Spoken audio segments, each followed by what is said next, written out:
Hello, नमस्ते, प्रणाम, हर हर महादेव। हम आप सबके भाई बानी दीपक दीपांशु। तो आप सभी के स्वागत बाटे हमारे यूट्यूब चैनल दीपक दीपांशु राइटर में। तो रउआ लोग कइसन बानी भैया? हमरा आशा ना पूरा विश्वास बा कि आप लोग एकदम ठीक होखम और एकदम ठीक रह जाए, मस्त रह जाए, स्वस्थ रह जाए और आप लोग अपने काम में व्यस्त रह जाए।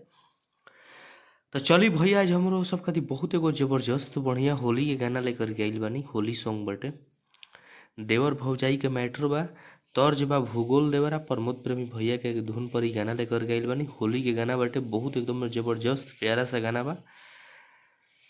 तो चलिए जब भी भैया अभी तक हमारे चैनल के सब्सक्राइब नहीं कीजिए पहले, प्लीज आप लोग सब्सक्राइब करके बेल आइकन प्रेस कर लीजिए, ताकि जो भी वीडियो लेकर के नोटिफिकेशन आप सबके पास पहुंचे, ताकि आप सब उस वीडियो को देख सकीजिए, सुन सकीजिए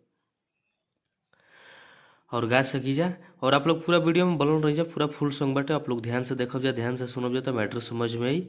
और जे भी भैया के हमसे पर्सनल गाना लिखवा हो कि म्यूजिक बनवा हो तो भाई लोग हमारे नंबर पे संपर्क कर सकते हैं। लोग हमारे नंबर डिस्क्रिप्शन बॉक्स और वीडियो की स्क्रीन पर सभी जगह मिल जाई।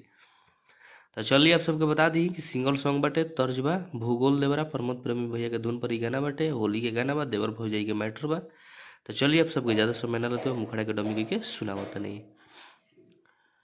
अरे की होलिया में कोइले बारे लाई देवारा,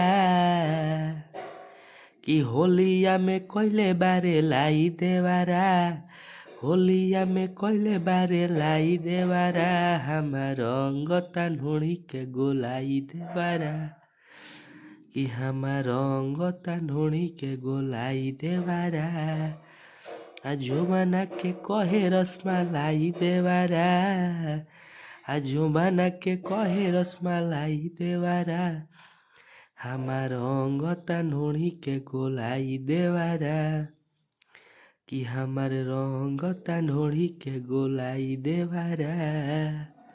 तो हमने का मुखड़ा रहा, आप सबकी मुखड़ा हमारे कैसन लागल आप सब कमेंट करके जरूर बताइए। चलिए, धन्यवाद।